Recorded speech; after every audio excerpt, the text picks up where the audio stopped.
Assalamualaikum warahmatullahi wabarakatuh. Halo sobat Sabah semua. Hari ini saya ada kunjungan ke salah satu peternak.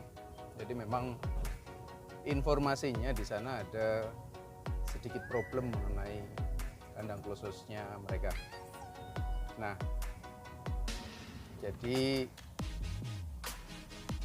yang disampaikan ke kami bahwa di sana itu kandang klososnya itu masih mengalami kendala heat stress. Jadi seharusnya kan klosos memang diciptakan untuk menangani heat stress ya. Jadi kenapa, apa yang terjadi di sana, nanti kita bisa lihat sama-sama. Ya mungkin dengan kondisi tersebut kita bisa bedah sebenarnya masalahnya apa sih. Jadi sekalian kita bisa belajar bersama menganalisa masalah di dalam kandang klosos. Tetap stay tune, tetap bersama Balai Sabah. Oke.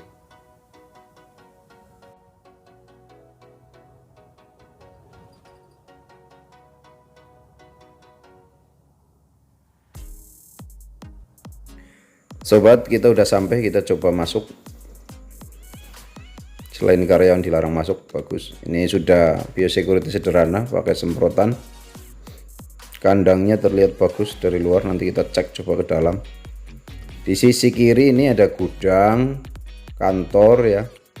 Kemudian ada ruang genset, kemudian ada mesh juga di situ. Pakan juga ditaruh di situ. Kita coba cek, ini ternyata outletnya ada di bagian depan.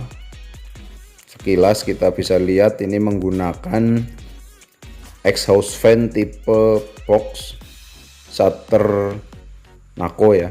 Kemudian udara dialirkan ke atas, ini menggunakan seng yang dimiringkan. Ini dibuang ke atas. Kemudian kita bisa cek genset, di sini menggunakan 2 buah genset kapasitas 8000. Ini super silent, jadi tidak berisik.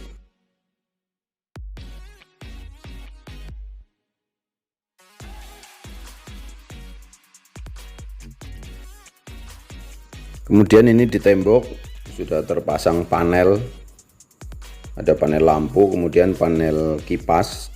Ini panel ini sebagai pengganti dari controller, jadi pengaturan kipas sudah langsung dilakukan di sini. Ini lokasi ada di gudang ya, bukan di kandang. Genset menjadi wajib jika sobat Sabah semua bergelut di bidang klosos ya. Kita coba masuk ke dalam bagian kandang. Ini kalau insulasi dari luar sekilas oke, tapi kita nanti cek dari bagian dalam kandang seperti apa. Kita langsung masuk saja, kita lihat dari posisi di dalam kandang. Ini penampakan di dalam kandang seperti ini. Kita lihat bersama. Ayam dalam posisi diam dan mayoritas memang mengalami panting. Hampir semua bagian kandang ayam tidak aktif, jadi memang ini ayam mengalami heat stress. Seperti yang sobat lihat sendiri ya. Kita coba nanti cek bobotnya berapa. Ini umur 28 masuk ke 29. Ini kita cek bersama bobotnya berapa.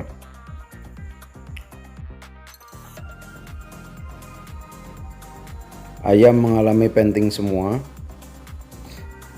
Sudah benar-benar mengalami heat stress. Ini efek dari heat stress perlu sobat ketahui, yaitu FCR-nya jadi nggak bagus karena pertumbuhan bobotnya jadi terhambat. Banyak energi yang dikeluarkan untuk membuang panas sehingga pencapaian bobotnya tidak bisa optimal dari sisi pertumbuhan bobot badan hariannya. Juga kipas satu mengalami trip, nanti perlu dicek di belakang sana.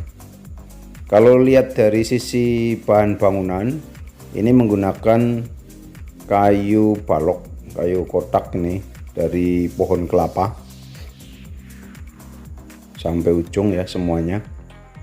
Sebenarnya pengerjaannya cukup rapi, tapi nanti kita bisa cek dari budget sekian dengan kondisi bahan seperti ini apakah worth it atau tidak. Kita coba cek bagian inlet, nanti di inlet seperti apa. Jadi harusnya kandang closed house dengan populasi sebesar ini 20.000, jadi cukup besar sebenarnya. Ini harusnya mempunyai sistem pendingin yang proper. Kita cek bersama coba. Nah, ini bagian inletnya. Kita lihat bersama-sama bahwa sistem pendinginnya masih menggunakan paranet yang dialiri air. Jadi memang hasil dari pendinginannya tidak bisa maksimal di dalam kandang. Ini menjadi catatan tersendiri. Jadi sobat sahabat, jika mau bikin kandang dengan populasi besar seperti ini, perlu dipikirkan matang-matang cooling sistemnya, jangan sampai akibatnya menjadi fatal untuk pemeliharaan ayam kita. Ini di bagian inlet yang seharusnya dingin pun ayam semuanya masih penting dan diam tidak bergerak. Apalagi yang di bagian paling belakang itu sudah pasti penting. Nipple di sini menggunakan rasio 1:12, sebenarnya sudah cukup oke. Cuma tinggal adjustment ketinggiannya, karena kalau dilihat di sini ayam sudah susah minum karena kurang tinggi, jadi perlu di adjust. PR yang mendasar itu di super feeder, karena di sini kita bisa bersama-sama melihat super feedernya ditaruh, karena memang ketika diangkat itu melengkung dan lepas dari pengaitnya. Ini menjadi PR tersendiri, karena kalau menyentuh lantai seperti ini pasti kotor, sekam masuk ke dalam, dan itu menjadi cemaran bibit penyakit ke dalam pakan. Di semua kandang ini super feedernya menyentuh lantai, karena sudah dicoba diangkat ternyata memang melengkung dan lepas dari pengaitnya. Untuk insulasi, kandang ini menggunakan tirai warna hitam. Ini ukuran A8 kurang lebih kalau dari pengamatan kami, tetapi tidak ditopang dengan rangka yang kuat, jadi tidak ada wear mesh, tidak ada ram ya. Kemudian untuk insulasi di bagian pintu ini sangat terbuka. Ini pasti bocornya luar biasa dari sela-sela pintu. Harusnya ini ditutup baik dengan karet atau dengan terpal yang dilebihkan sehingga tidak ada kebocoran insulasi dari pintu. Ini di kandang ini ada 3 pintu, otomatis tiga-tiganya terjadi kebocoran seperti ini. Kemudian di sambungan tirai juga ini tidak menggunakan sistem amplop. Bisa dilihat ini cahaya dari luar masuk ke dalam dan angin sangat kuat. Jadi kalau siang pasti panas masuk ke dalam kandang, dan kalau malam pasti dingin masuk ke dalam kandang ini. Baik sobat, kita coba cek dari sisi luar. Untuk bagian cooling pad dari luar terlihat rapi seperti ini, tapi memang masih belum pakai cooling pad ya. Ini masih pakai paranet yang disemprot air. Jadi sebaiknya dengan populasi besar tetap harus menggunakan cooling pad. Itu kewajiban agar sistem pendingin di dalam kandang berjalan dengan sempurna, karena kipas tidak akan bisa menurunkan suhu secara maksimal.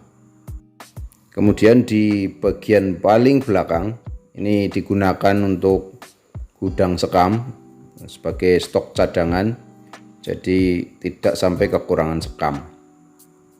Sobat, tadi kita sudah bareng-bareng lihat kondisi kandangnya seperti apa atas dasar yang memang dikeluhkan ke kita. Ternyata memang masih banyak sekali hal-hal yang